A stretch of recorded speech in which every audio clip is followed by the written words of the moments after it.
les chéris, j'espère que vous avez passé une bonne journée. Ce soir, pour l'histoire du soir, je vais vous lire Un loup dans ma chambre de Michel Piquemal et Vanessa Gauthier, aux éditions du Père Castor. C'est parti. Un loup dans ma chambre. Un soir, juste au moment de s'endormir, Benjamin aperçoit une drôle de tache grise sur la tapisserie de sa chambre. Tiens, on dirait un loup. Voilà Benjamin dans sa chambre. Qu'est-ce que c'est que cette tache? Benjamin approche son œil tout près, tout près. Mais oui, c'est un loup. Il y a un loup dans la tapisserie de ma chambre.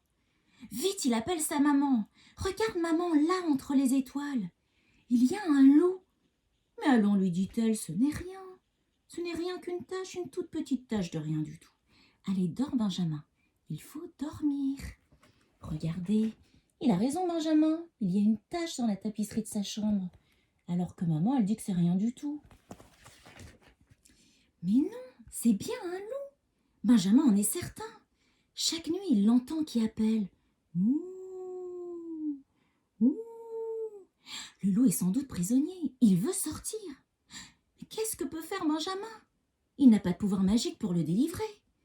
Alors il se contente de lui dire « Chut, sois gentil s'il te plaît, je veux dormir. » Et le loup se tait. Regardez, vous voyez là la petite tache?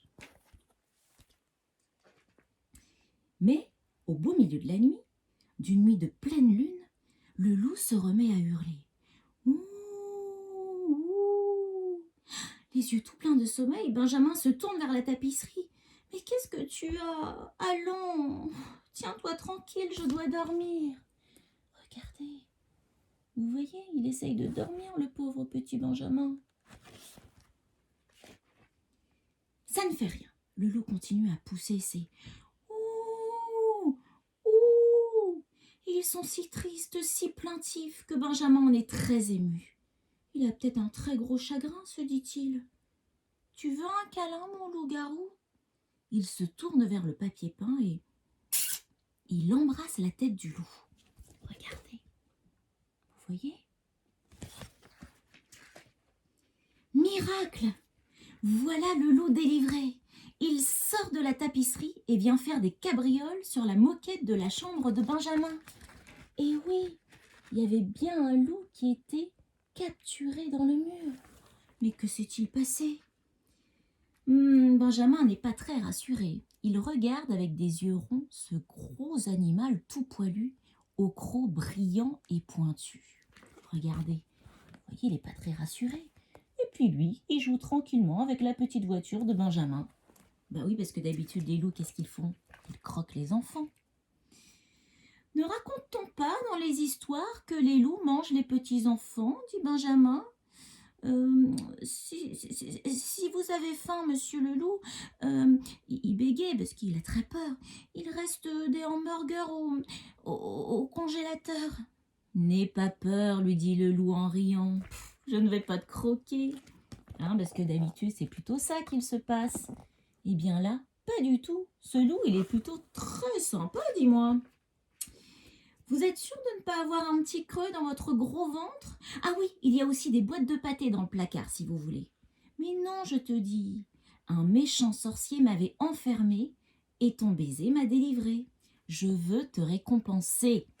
Regardez ce méchant sorcier qui avait emprisonné dans le mur le petit loup. Le loup sort de sa poche une petite image. « C'est votre photo » s'exclame Benjamin. « Tout juste » répond le loup. Il lèche le dos de l'image avec sa grosse langue rouge et clac, il la colle sur le mur, juste à l'endroit d'où il est sorti. Vous voyez la photo du loup. Et là, il propose de mettre à la place de la tache grise sa photo. « Tu vois, dit-il au petit garçon, c'est un loup mangeur de cauchemars. Il veillera sur toi. Si un mauvais rêve vient t'embêter, crac, il n'en fera qu'une bouchée. » Oh, chouette, s'écrie Benjamin. Comme ça, je n'aurai plus jamais peur, même quand il y aura le tonnerre et les éclairs. Vous voyez, ils se sont endormis tous les deux. C'est trop mignon. Il a un nouveau copain. Benjamin voudrait le remercier, lui serrer la patte. Mais pfout, la fenêtre s'est ouverte et le grand loup a déjà disparu. Alors Benjamin fait un gros bisou à l'image de la tapisserie et se rendort en souriant. Regardez, il voulait lui aussi le remercier, mais il est déjà parti. Alors il lui fait un gros bisou et il s'endort à nouveau paisiblement. Et voilà, l'histoire est terminée. Je vous souhaite une bonne nuit, faites de beaux rêves et à demain.